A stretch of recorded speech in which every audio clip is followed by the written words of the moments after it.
times when you're leaders in the organized labor movement, you really can't control what your members do with regard to lawsuits. Retired employees have filed this lawsuit challenging the state's right to limit retired people from working a part-time job, essentially double dipping. Now, their argument essentially is they don't quibble with the law, which restricts the use of part-timers and doesn't allow them to work more than 32 hours if they're already retired, work for a retirement system member. What they quibble with is they retired actually before the effective date of this new law, so it's actually retroactively being applied against them. Maybe certainly a legal argument, certainly one perhaps worth pursuing, but probably not before the election.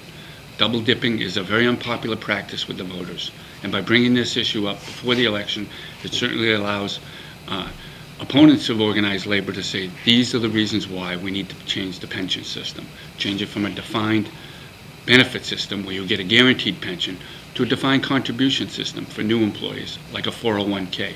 And as we saw in the NFL, referees who have a defined benefit guaranteed pension, even though they're part-time, these defined guaranteed pensions are becoming less and less common, certainly in the private sector.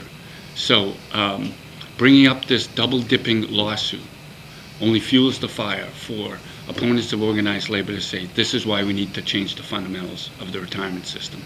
There are too many excesses, too many abuses, such as double-dipping. So we should change the system going forward. Strategically, not a wise move to bring this up now. Didn't have to be brought up now. Could have waited till after the election, certainly. And by doing it, brings highlight to an issue that labor would rather not talk about.